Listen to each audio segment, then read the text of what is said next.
It's one small step for man, one giant leap for mankind.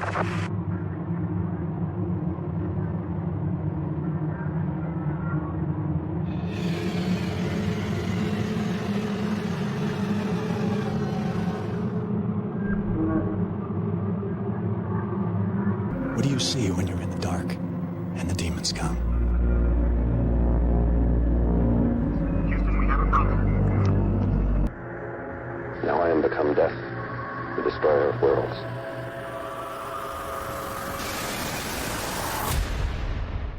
Hello, welcome to Buried Stories. I'm Jeff Mercurio. With me is Wendell Brown. Wendell, how are you this evening? I'm doing super, Jeff. How are you? I'm not too bad. Not too bad. Tonight we got our friend Jamie is with us, and we're going to talk about a couple different topics. But first, to get it going tonight, Jamie, you have a story that involves an orb that you saw. Can you retell us that story? Sure. My friend and I were driving home from the movies, and we were about 18 years old. So it was about 11 o'clock at night, and I was driving him down his driveway out in the country, and we saw this light off to our left side. So just off to the left of his driveway, but maybe 80 or 100 yards down. I can't remember the distance, but it was in his hayfield. So we made about halfway down the driveway and we stopped. We thought it was our friend who lived down the road on his four-wheeler because the ball of light that was in the field looked like a headlight. And we didn't hear anything. There was no like four-wheeler engine, nothing like that. The light just started coming towards us, and it was maybe 2 or 3 feet off the ground. It was moving very slowly, and it wasn't going any direction other than right at us. So it got maybe 30 or 40 feet away from us. And I look at my friend and he looks at me and we're like dumbfounded. We have no idea what this is. We knew it wasn't our friend. It wasn't a four-wheeler. It wasn't someone walking with a flashlight in their hand. But about 30 or 40 feet away, a ball of light just started going straight up in the air. Slowly, just like this. And it got maybe 20, 30 feet above us, and it changed direction again and just went right over top of us. And we turned around and we're looking at this thing. We watched it until it was completely out of sight, and it didn't change speed. There was no sound to it. It looked like it was just looking at us the entire time. And it was a bright white light, no imperfections. It was just a ball of light. It was very strange. We had no idea what it was. And it freaked us out pretty bad. He lived there at that time for like 15 years and never saw anything like that. On the other side of the driveway from us was an electric fence, and he had horses there. So we don't know if it was looking at the horses or doing who knows what. But he never ever saw anything like that before. Wow. Now, as far as this light, this orb, did it illuminate the whole field, or did it kind of just illuminate what's ahead of it or behind it? Wasn't bright enough to light the outside areas? No, it wasn't like directing light anywhere. It was just illuminating itself, really.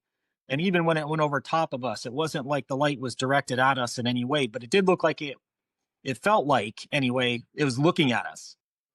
Like Yeah. it was, as it went up and over us, it was just right there looking at us the entire time that we were watching it. And didn't you say that you had a neighbor, or there was a neighbor, a girl you knew that lived in the same area? Tell us about that. The following weekend, we went to our friend's house who lived probably a mile away. And we were talking to her about the story, and her mom heard what we were saying. And she said, we see those things out here all the time. And it was funny because that ball of light, the direction it was traveling was going directly towards her house. So I don't doubt that she's seen him before, but my friend never saw him at his house. Did you guys come up with any conclusion of what this might have been? No, No. no. No, Yeah. this was long before like drones. Yeah. Uh, no one had like a model airplane or anything flying out there. I mean, it was nothing like that. Right. This was like 1998, before all that stuff was popular or even out to the public.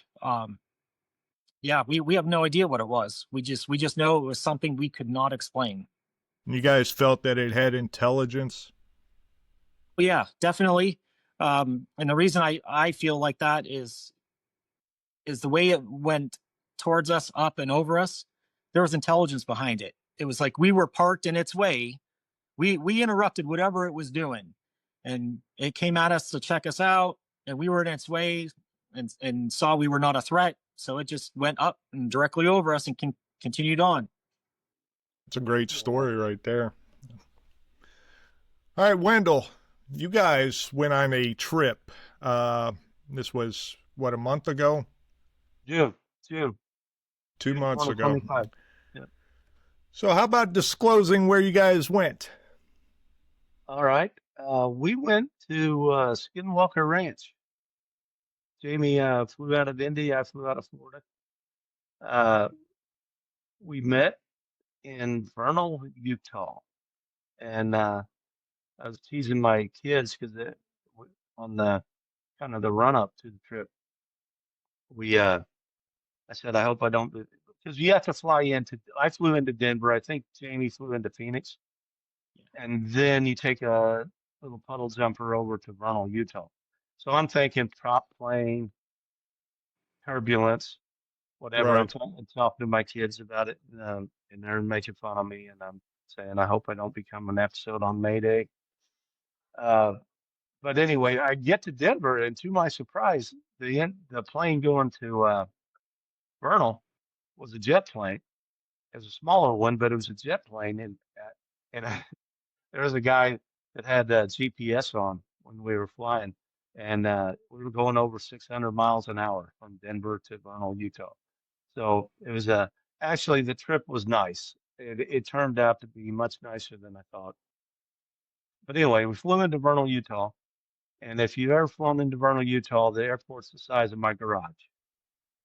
Wow. Literally the size of my garage. But nice, we flew in, went in, and it's the kind of place, and Jamie can back me up on this. You go in and there's signs everywhere. Like 30 minutes before your flight, everybody shows up.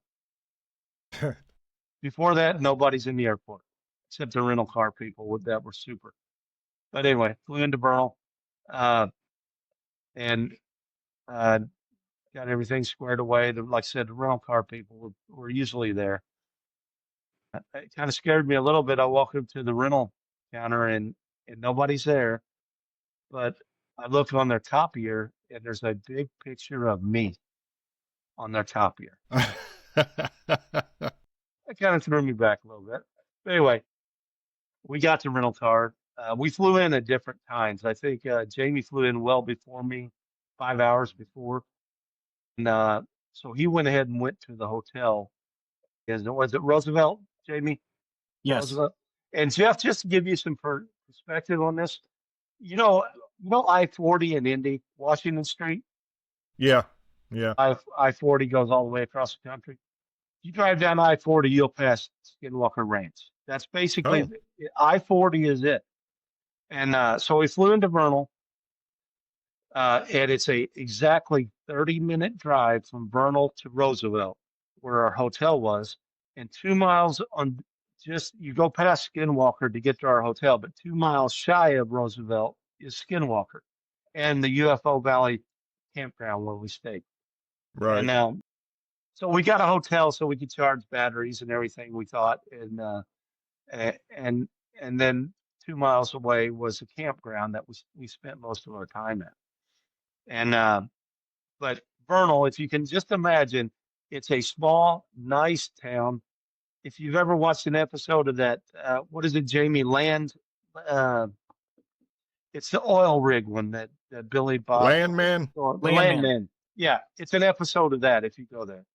Because Wow. the only people driving around are people in white oil truck pickup trucks.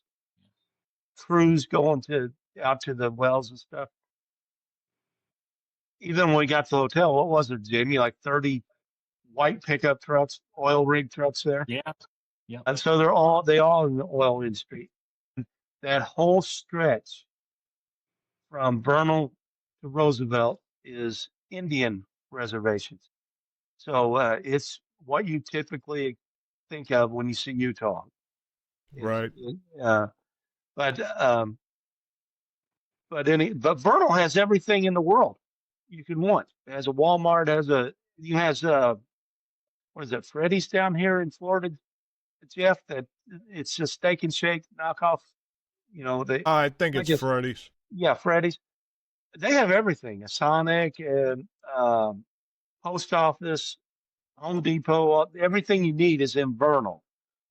So we went to Roosevelt. So when we had something to do, we'd run back to Vernal and get if we needed something. We actually Roosevelt may have had a lot of things. We just didn't. Our hotel was on this Skinwalker side of Roosevelt, so we stopped at the hotel. But had a good time. Went out there. We went in and we stayed at UFO Valley campground, and the lady there was nice. And the reason I went out there was I wanted to see an orb. Right. I wanted to see an orb. I didn't want to see a light. I didn't want to see flashing lights. I wanted to see an orb. And so we went out there, and first thing the lady tells us when we go into the campground, and if you've ever been to a pay lake in Indiana, that's kind of what when you check in at the campground, it's like a pay lake shack. You go in, they sell you Right. shorts and stuff. But first thing she said, it won't be what you guys, because we said we hope to capture something on film or see something. And she said you won't while you're here. It won't be while you're here that what you see. It's when you get back home and you look at your videos when you'll find something. And that kind of stuck with us, that's kind of neat. Anyway, we went out there. We stayed for 2 or 3 days looking at the sky day and night. And we saw some neat things. We saw some, it's a little difficult because you got to track what's in the sky as far as airplanes. And you got all that Starlink stuff up now. Right. So when you see 3 or 4 or 5 lights go across in a string, that's usually Starlink satellites. So we did a lot of deciphering of that. But the one thing that, from my perspective, Jamie may tell you different, as far as the lights in the sky, the things that caught our eye were the ones that danced around with each other, that went in different directions and things. We did see some of that. The most interesting thing I took from it, besides some of Jamie's thermal imaging and stuff, because if you've ever, I don't know, you have to be familiar with Skinwalker, but supposedly about 5,000 feet above the Skinwalker Ranch, they think there's a portal of some sort because things get deflected and the rockets get deflected, lasers get deflected, things like that. They think there's something going on there, and the frequencies variation. That's right in the middle of that triangle, right? Yeah, but right where we had kind of I wouldn't say it's a full-size telephone pole, but it was a pole that held up wires. Kind of before we stayed on the end of the mesa that supposedly something's buried in, that they think an object or something is buried in this mesa. We stayed on the end of it. That's where the campground is. Oh, wow. And right in our view, there was this pole, and this pole lined up perfectly where that 5,000-foot portal supposedly is, right in that direction. And JD took a thermal image one night, and you had the strata of different temperatures, like just in a planes of their own, But right where that portal's supposed to be, there was all kind of, it was like a tube going up, and that was pretty awesome to see. And then the lady showed me her phone because she keeps pictures of what people film and everything, and pictures they take that they send her. And but there are some pictures that her and her husband had taken, or video actually it was a video, and it was an orb, Jeff. It was a Wow. silver orb, and it came down on the. She showed it. It came down on the mesa, and it disappeared in the ground. I kid you not.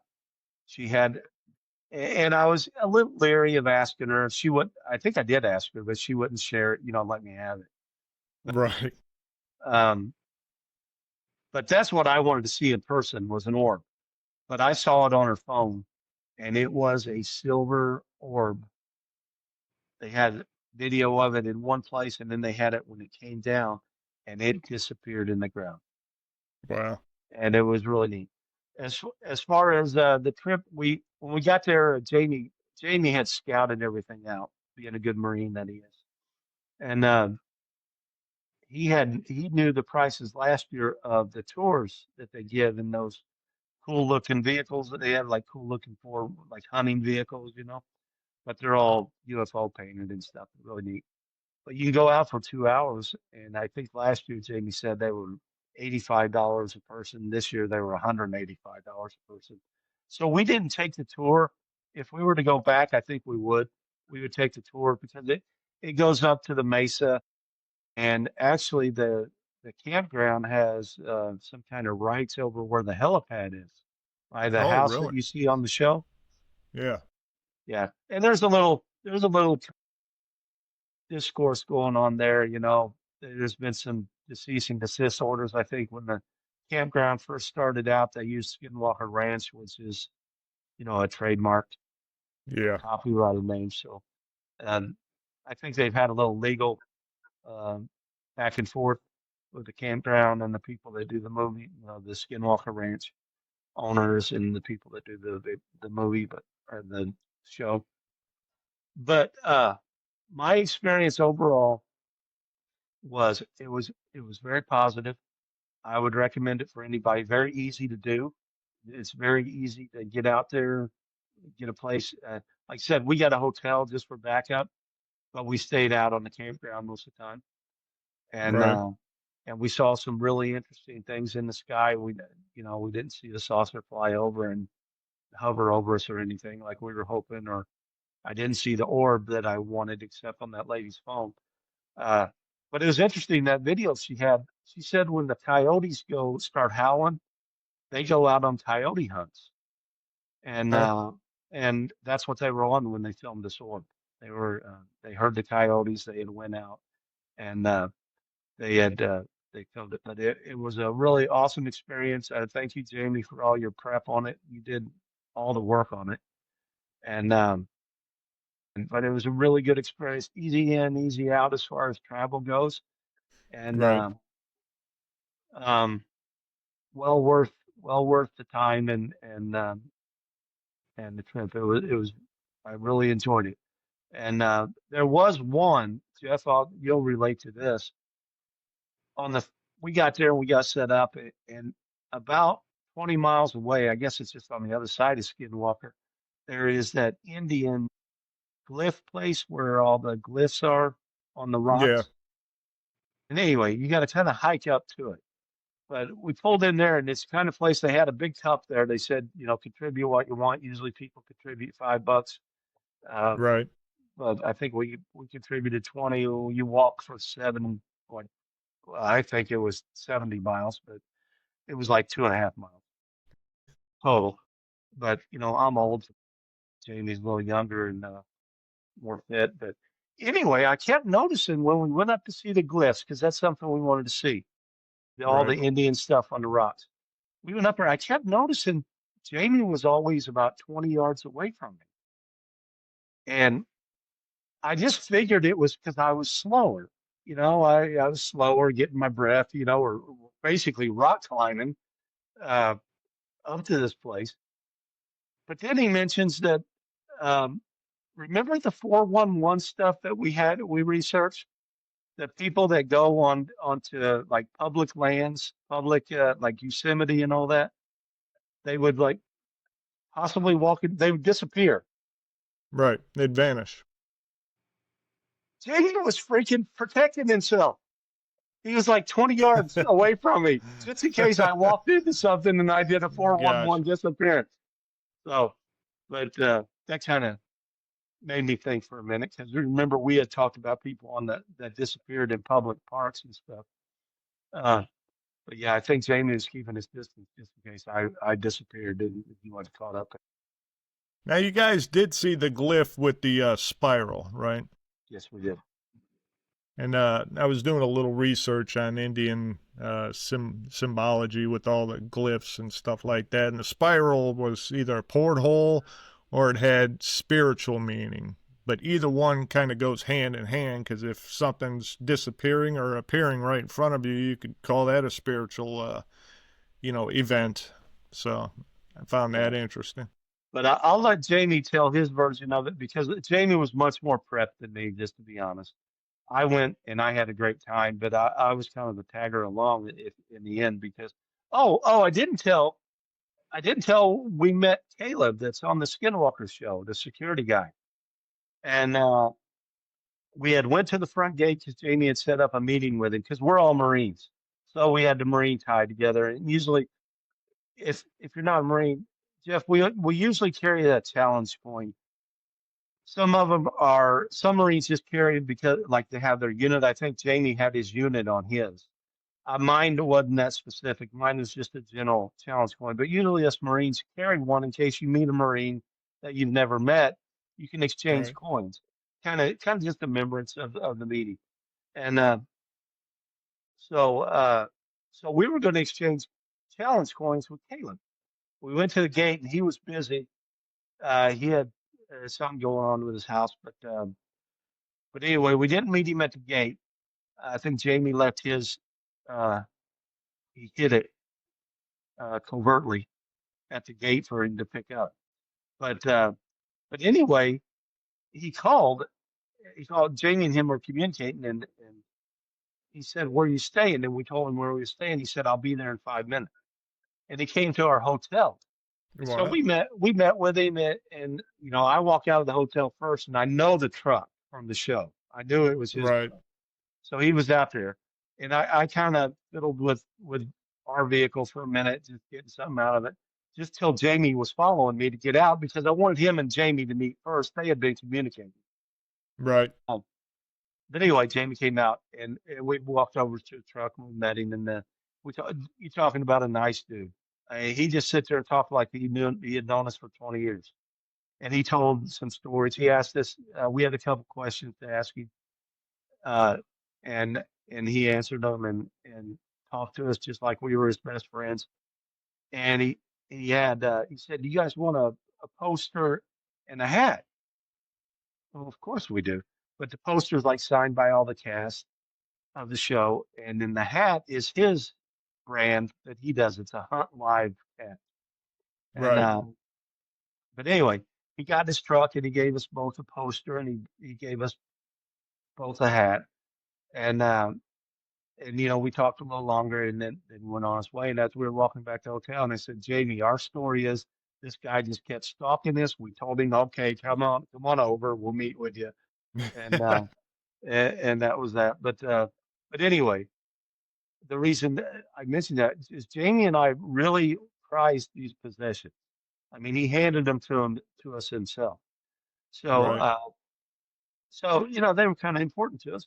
So the posters, we both had to travel in a day or two. So we had to get a protector for the poster. So we went into Vernal.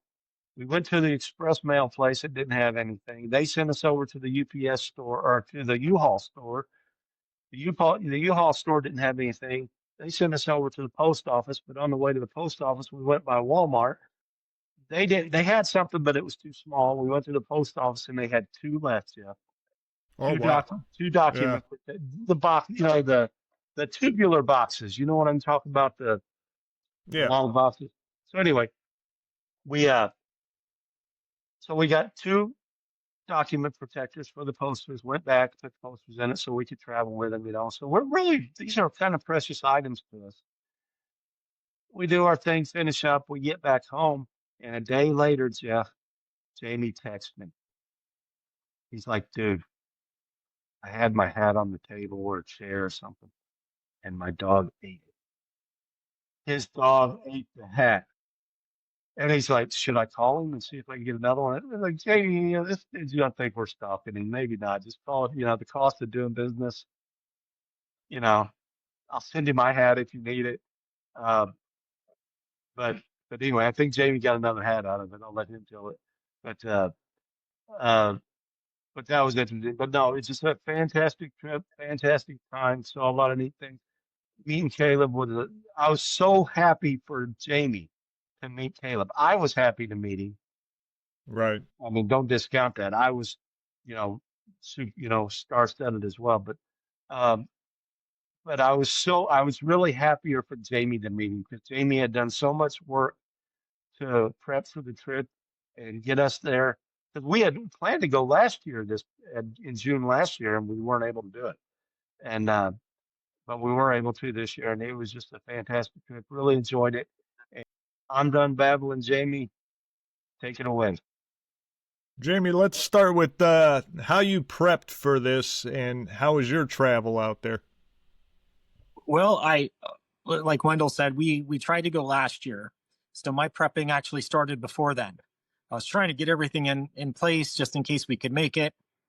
I did a lot of research, looked up Utah, found out the best time of the year to go for the weather, like what the weather would be during the day is different than what it is at night, and just tried to pick the best time for us to be at night Right. without freezing. I looked at the types of animals that would be out there, wildlife that we could run into. Then I just made a checklist of items I needed to buy, like night vision goggles, thermal, GoPros, boots, the type of clothing, cold weather, like layers in case Yeah. we need at night, things like that. Yeah, just did the research like that, and Google Maps was a big help trying to figure out where everything was at locally. Um, then just figure out the flights. And like Wendell said, the flights weren't that bad. It was a long day. Right. I think I was on the plane by 6 a.m. and I think I landed around 1 p.m. Um, so I mean, it was a long flight. I was tired when I got there. Um, and Wendell was gonna be like 5 hours after me. Right. So I was fortunate enough to see that there was a taxi driver already there picking up someone. So I hitched a ride back to our hotel, got us checked in, and I just waited for Wendell to get there. Right. And I'm very thankful, Wendell, that you drove us everywhere because I was not comfortable driving. I don't like driving anywhere other than from my house to work. Right. That Okay. was a huge help. The trip was great though. I mean, everyone we met was super nice. They were. Yeah. We wanted to hurry up and check in at the campground. So as soon as Wendell got there, like he didn't even come in the hotel. He's like, let's go check in. So we went and checked in real quick, and the owner of the campground was wonderful. She told us what other people have seen there. She didn't promise we'd see anything, but she did show us some videos of what she has seen and what other campers have seen, and sent the photos and video to her. Like Wendell said, it's a little small shop where you check in. It's a gift shop too. So you have t-shirts and magnets and sunglasses, Right. all kinds of neat stuff in there. And after that, we went and grabbed some food real quick. And I think we went straight back out to the campground, right? Yep. Yep. Um, Set up. yeah. So, I mean, that first night, I think both of us were pretty tired, but we were excited to be there. I'm sure. Yeah. And had that momentum going, and the adrenaline, and we stayed pretty late that night. Then we went back to the hotel, recharged, got some food, and we were right back out there the next day doing the same thing. When he says late, Jeff, it's 2 or 3. I think it was 3 in the morning. We stayed at the campground till about 3 in the morning at least every night. Yeah. We were definitely tired, but it was worth it just being there. that kept us going because we wanted to see something. Jamie, as far as like the traveling, you had some high-tech equipment and stuff like that. What was it like getting through security? Well, I have a coworker who used to work with TSA, and he said, "Oh, you're going to have all kinds of problems. They're going to want to see all that stuff," and it was no big deal at all. Really? Yeah, Wow. I had everything in a Pelican case, and I just kept that with me in my backpack, my carry-on. Um, no one even opened it to look at it. And I tried telling some of the TSA guys, like, "Yeah, I've got this stuff in here. Do you need to look at it?" And they're like, "No, you're fine." So I Oh, had no wow. issues at all traveling with that gear. That's good. That's good. Interesting. Tell them what you think, Jamie. What you thought about it as far as the filming and everything we caught on film. Well, we set up 3 GoPro cameras facing different directions, and we had the thermal scope that records video and takes photos, and we had the night vision, and I had the little device on the night vision goggles to record video through it. So we had the GoPros going, we had the thermals just in case we wanted to look at something, and then the night vision. I think we were going back and forth with them. Like Wendell would take him for a little while, and he'd be checking out the skies, and then I'd take him and check out the skies. Um, I love the night vision ones. They were my yeah, favorite. yeah, they make it so much easier to see things, Right. even not just in the sky, but if something's on the ground coming at you, you can see all that.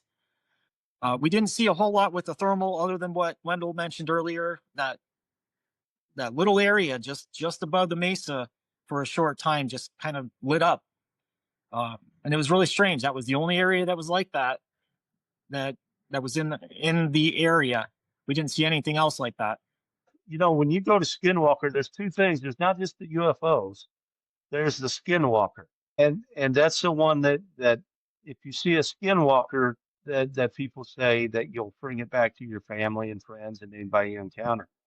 So we were on alert, not just for UFOs and lights in the skies, but the mesa itself and the ridge that runs in front of the mesa.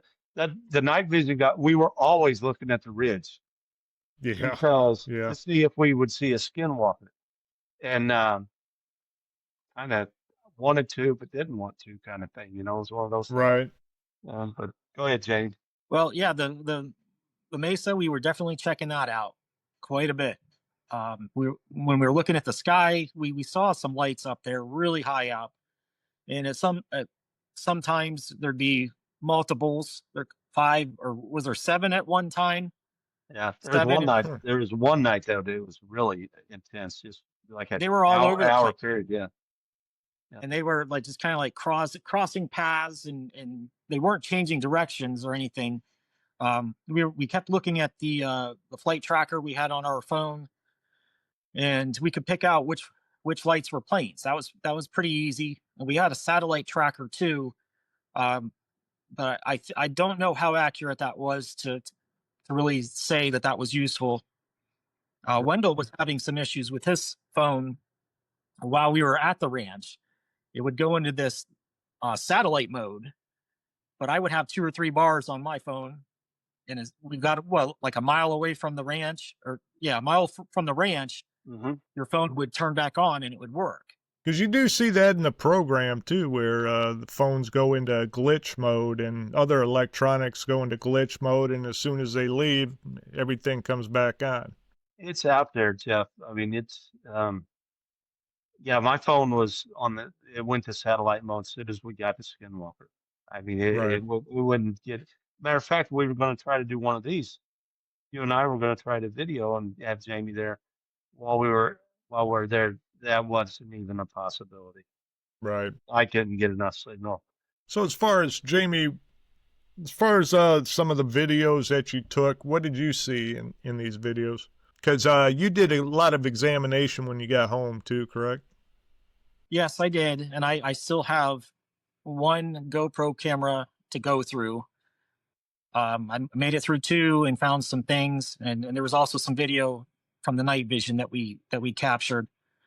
It was the last night we were there, and there were two other campers nearby who had infrared night vision, Yeah. and they were two older ladies. They were sisters, and it just got dark. It was just before 10 o'clock. One of them comes over to us and says, "Hey, we're seeing something over here. Can you come take a look?" So I grabbed my night vision and ran over to their campground and started looking in the same area that they were looking. And it was maybe 30 seconds of standing there. I saw lights too, and they were the same things that they described. They were just lights chasing each other. Is how I would describe them. They were coming up out of the Russian olive tree grove and just zipping by and just moving all around like this. And there was always more than one. Wow. So it was like they were chasing each other. And that probably went on for 10 minutes. And then I ran back and got Wendell. I said, "Wendell, you need to take a look at this." And he took the night vision and he was looking, and he saw him as well. So we have probably 20 minutes or more video of those lights. And we didn't see those the nights prior, but we Right. were also looking, I think, the other direction. We weren't looking directly in that direction. So they may have been there the whole time and we just never saw them. Yeah. And they could have been insects maybe, but I didn't see any wings or anything like that. It just looked like little balls of light just zipping through. One you had of the moon, the one that went by the moon. I found that one interesting after the fact. That cylinder. Um, yeah, like you said, I guess you could say insect, but I didn't see that. When you slowed it down and everything frame by frame, that was a cylinder. There were three of them on the same night when I was reviewing the video from that night. Three times that same object passed by the moon. Really? And Yeah. the only reason the camera even picked it up is because the light from the moon illuminated it enough to see it.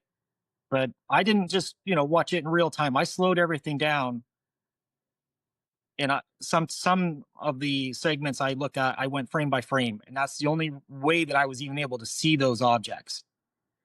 The first one, it went like from left to right.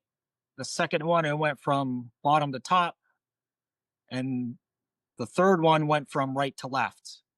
And it was Wow. never at an angle. From the perspective of the camera, it was never at an angle. It was always horizontal or Yep. vertical. Yep. Wow. That lady was dead on. She said it won't be what you see while you're here. It'll be when you review your film. And this is she when you was dead on. reviewed it from home Yes. that you caught it? Yeah. Yeah, she And then was dead weren't on. you called by some TV reporters out there? Was that when you got back home? Yes. When I got back home, the owner of the campground contacted me and said that a reporter from Salt Lake City was shown my video, and he wanted to do an interview with me. He wanted permission to use my video in a story and permission to contact me. So I told the owner, that's fine. I'll talk with him. I didn't really want to be on video. But I wanted him to contact me, and he explained my video. Right. So he did, and I talked with him for about 30 minutes the first night, and I got a pretty good feeling about him. Like he was going to do the right thing with the video. He wasn't going to try to mock it or do something else with it. So I told him, okay, I'll be on camera, and he talked to me again for about another 30 minutes. The next was a few days later. A few days later, he talked with me, and he aired it on the news.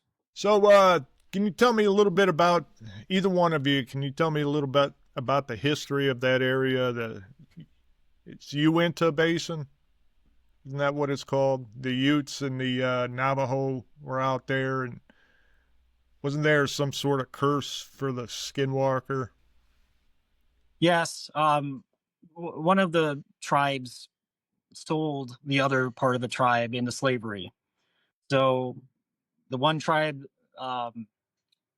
cursed the land with the Skinwalker, the entire basin. So you've got the curse there with the Skinwalker, supposed to be harassing people. We didn't see anything like that, and I'm glad that we did not. So what exactly is a skinwalker? It's a medicine man, and I think I have it correct in saying that they have to kill a member of their family in order to become one. And that's the one, Jeff, where a lot of people reported they'd go back. I think one I heard was Boston or something. They went back to Boston and just all kind of stuff was going on, and Really? they thought that, and it wasn't just them. It's your family and your friends. And these medicine men, I think I read they could take on animal shapes, because I guess one of the Sherman family owned the farm or the ranch for quite a while, or maybe not a while, but like their first encounter was with this big wolf. Yeah, they had a wolf. It was very large, and it approached them at the ranch. And the way the story goes is the wolf grabbed one of the calves through the fence. So Terry Sherman, the father, yelled for his son to go into the house and grab a firearm. He came out with like a 357 and shot at the wolf, hit it, didn't move. So they got a high powered rifle. They shot it again, and it was just not one shot; it was multiple shots. They saw a piece of flesh fly off of it, and then the wolf just kind of took off. They ended up tracking it, and when it went down into this little embankment, the tracks disappeared on the other side. They couldn't find it. There was also, as far as like the ranch itself goes, isn't there poltergeist activity and ghost activity as well? Yeah, they've seen a lot of things there, and a lot of the reports are like joking. They're jokes. Like farm equipment will end up in a tree, or all the cabinets in the house will be open, and groceries put out that were just put away. So the previous owners put locks on everything to help prevent those things from happening. But that a lot of the activity, the poltergeist stuff, it's more like that. It's not really scaring people. It's just playing jokes, playing pranks, getting people's attention. So you said you guys talked to Caleb. He had some stories to tell. What did Caleb have to? What were some of his stories? Yeah, I asked about an episode on season 2. The team was having dinner one night. It was dark out. They were all having dinner, and they heard something. So they got up from the picnic table, and started going towards the direction of what they heard. And Dr. Travis Taylor said he saw something that looked rectangular, almost like a mirror. And Caleb pulled his pistol out, which had a light on it. And Caleb said when he did that, the light reflected back at him, and it just disappeared right in front of them. He said it may have turned, because he said it was, if you could imagine a mirror and then turning, it disappeared. And and he verified that was kind of the strangest thing he had seen. He was really concerned, and they were off air when they were doing their dinner. Is that how you understood it, Jamie? They were like they were just eating supper. He said we kind of asked him what he thought and everything. He said there's an energy there. That 5,000-foot thing. He said there's an energy there that they don't understand. Well, what was the feeling like of being out there? I mean, you guys were really close, right? I mean, you're just overlooking Skinwalker Ranch. We went all around. I know, we drove all around. Right. Now, I know like some areas have some sort of energy or, that it gives off. Did you guys feel any anticipation of we're going to see something, or was there this awe of being around it? What was that like? Me, because I was kind of looking for that, and I think as I was looking for it is why I maybe I didn't feel like some supercharge. But when you're sitting there and you're looking at that sky and there's really no light pollution out there, so you can really see the sky. It's pretty awesome. Um, as far as feelings, the only strange feeling I had was I was really leery of seeing a skinwalker because I knew the attachment. You and I, Jeff, have talked about different things in the same parallel. I wanted to see an orb, and so I was really looking for things like that. But as far as like a sixth sense or an extra energy out there, uh, I you knew you were someplace different. I guess is how I would put it. You knew that you were someplace different. But I don't know if that was the feeling because everything's an Indian reservation, and you know, you're kind of on alert for that, not doing the wrong thing on the wrong property kind of thing. But um, I would say I didn't feel a sixth sense, so to speak, but I knew I was somewhere different. What about you, Jamie? The first night we were there at our campground, out of the corner of my eye, I thought I saw something on the ridge about 20 feet behind us. Just for a split second, I thought I saw something there, and I looked and it was gone. I don't know if it was anything. It creeped me out for about 10 seconds, and then that was it. Uh, the rest of the time I was there, I felt super relaxed. Wow. It felt great. It felt great Yeah. just to be there. It was peaceful. It was quiet. I was with Wendell, who's a great guy. So And it was everybody we wonderful. met was so kind too. Everybody Yeah. we met was so kind, whether it be in town at the hotel, Caleb. Everybody was so kind that it really made you relax. Pretty awesome. You guys sounded like you had a good time. Yeah. I can't wait to go back. I want to I go You're did. back going back? tomorrow. I Yeah. did. I'm Yeah. gonna go back. The yeah, and as far as kind of conclusion, Jeff, when you know when you talk about UFOs and everything, I'm so tired of talking about lights. It's just so hard to justify lights, and so that's why I was really looking for orbs. I want to see steel or something, some metal object, um, because when you talk about lights, it can get into the subject the subjective atmosphere really quick. And you know, even though we tried to do our due diligence on the lights we saw, we knew what were planes, we knew pretty much what were satellites, um, and we knew the ones that were just kind of acting a little freaky in the sky. Uh, but it's so hard to say you saw something when you see lights. You know what I mean? Right. Yeah. Unless it was like Jamie's first story when he saw the orb, you know, and it's 30 feet from you, and it's you know, a circle of light on your driveway, you know, um, it's just hard. It's hard to pick out and argue that you saw something when you're talking about lights. Gotcha. So what's your takeaway, Jamie? Well, I want to go back. Like I said, I want to go back for more. It was just an overall awesome trip, great experience. Probably one of the best trips I've ever been on. Yeah, me too. It was a good one. It was a really good trip. Pretty awesome. That's Yeah. pretty awesome. Yeah, I'd like to get a lot more people to go out. Yeah. Yeah, and now we know what gear we need. Jamie had all that locked down pretty much. Everything he had was what we needed. Sure sounded like it. Yeah, but I mean, and Jamie's, you know, a 3D printer guru, so he had printed battery holders for his night vision. So, I mean, they ran the whole. We were filming pretty much the whole time we were there, Yeah. and uh, but I would recommend it if you're into that kind of thing. It was a really awesome trip, easy in, easy out. Um, we did a lot of prep for it though.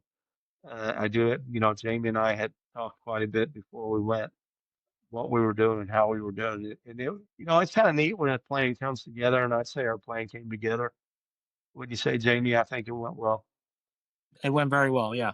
Yeah. Good.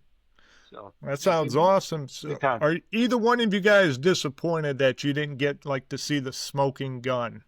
Well, we went to the front. When we went to the front gate, you kind of noticed that they've done some renovations there, so there's a little tighter security as far as the ranch goes, and I think that's probably a lot to do with the TV show.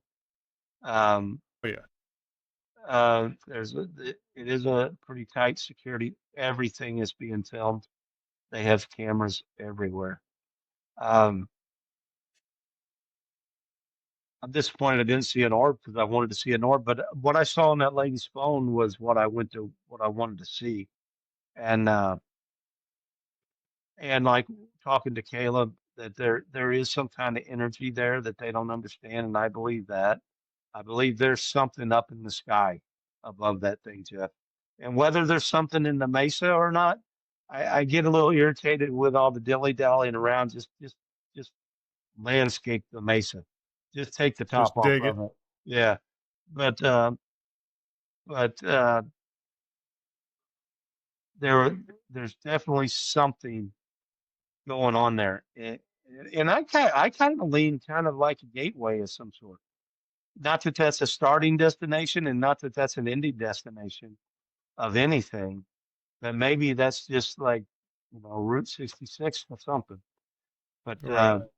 um, but I think there's definitely an energy above that. Excellent. Excellent. Well, I thank you guys for coming on. Well, I thank you, Jamie, for coming on. I mean, Wendell, you're the co-host, so you're here every Tuesday. I'm here all week. Yeah. Yeah. Well, until next time, thank you for watching, everybody. And if you got a story you'd like to tell, please leave us a comment below or email us at buriedstories74@gmail.com. With that, thank you for watching.